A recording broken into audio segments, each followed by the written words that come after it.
Salut les gars. Bon bah aujourd'hui on se retrouve pour une nouvelle vidéo. Encore. Alors j'ai un problème avec ma voiture. Elle fait un bruit, je pense que c'est au niveau de la rotule côté avant gauche. Donc va falloir que je regarde ça. J'ai un bruit à chaque fois que je passe un dos d'âne. À chaque fois que j'accélère, il y a un bruit de clouc. Comme quelque chose qui se désaxe. Truc bizarre. Donc je vais essayer de soulever la voiture, regarder, essayer de comparer le côté droit, côté gauche, est-ce qu'il y a des différences. Si c'est pas dans les axes, regardez dans la transmission, les cardans de transmission par exemple. Et si c'est pas ça, si j'ai toujours pas trouvé, ça pourrait être le volant moteur. Voilà, parce qu'apparemment c'est assez fragile sur les mythos, et donc bon voilà. Mais là, tout ce que je dis là, c'est à titre informatif, hein, je sais même pas moi-même si... Enfin, d'où ça vient. C'est pour ça qu'on va vérifier, parce que c'est important, et là, franchement, la voiture, elle a un gros problème. Donc on va essayer de résoudre ça, quoi. C'est parti. Bon, alors, j'ai l'impression que les cardans de transmission, ils sont bien. En tout cas, des deux côtés, ils sont pareils. Il y a un léger jeu, mais des deux côtés, ils sont comme ça. Ils ont l'air d'avoir le même jeu, donc ça doit être normal. Maintenant, on va démonter la roue. On va essayer de toucher un peu à tout, voir s'il y a du jeu quelque part. Parce que je vous avoue que j'aimerais bien trouver quand même d'où vient le problème. Et pouvoir le résoudre, ça serait quand même pas mal. Ça serait la première fois que j'ai un réel problème sur la voiture et que j'arrive à du coup résoudre tout ça.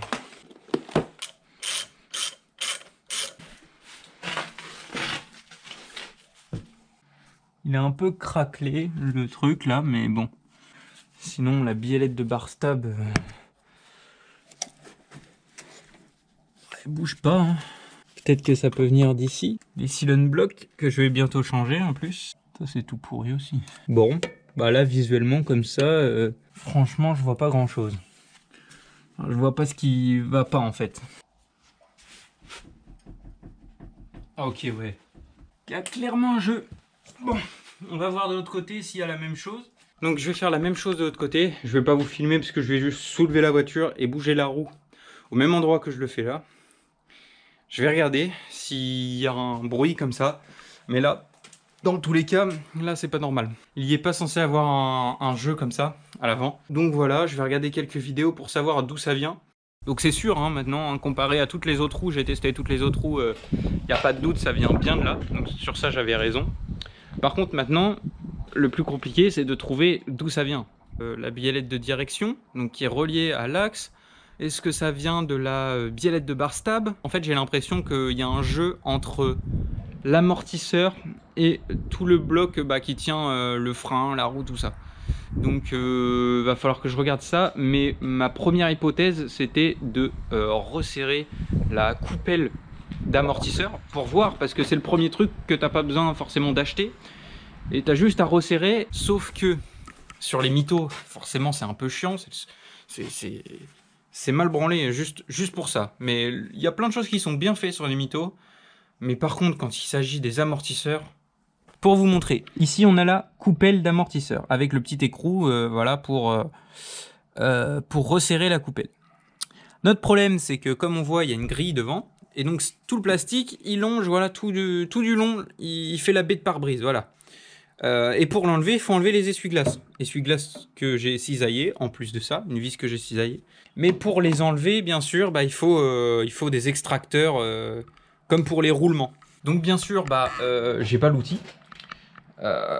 C'est un peu relou parce que j'aurais bien aimé essayer ça. Du coup, ce que je vais faire là, c'est qu'il y a d'autres vis entre l'amortisseur, donc il y a l'amortisseur et notre frein là.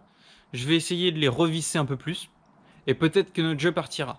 Et puis si c'est pas ça, j'irai chercher un extracteur. Et je vous dis les gars, on va en venir à bout de ce problème. On va le résoudre tout seul, sans problème. C'est parti. On va essayer de revisser ces boulons là, voilà, les deux. Putain, les gars, je crois que j'ai réglé le problème. Je crois que c'était juste parce que c'était pas assez serré. Putain, si c'est ça, c'est magnifique. Si c'est, je vais remonter la roue, je vais réessayer de la faire bouger. S'il n'y a plus de jeu, on va aller rouler pour vérifier qu'il n'y ait plus, que ça soit bon. Et si c'était ça, Mais les gars, ça c'est une réparation 0 €. Putain, ça serait magnifique. On va essayer de faire des à-coups, des trucs pour voir s'il y a un jeu. S'il y en a plus et qu'on a réglé ça, je suis trop content. C'est parti.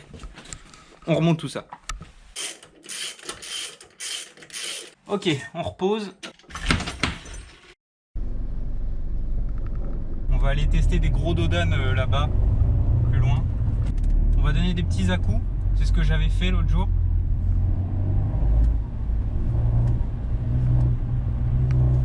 Ok, bon. Bah ça fait plus le bruit.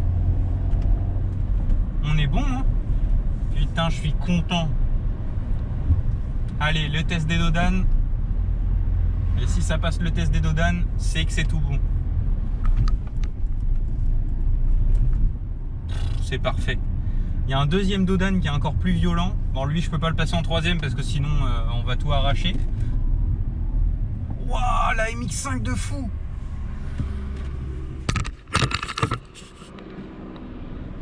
Oh, je sais pas si vous avez vu, il y avait une Miata MX5. Wow. Allez, passons ce dodane. Et si on le passe, ça sera bon. Let's go!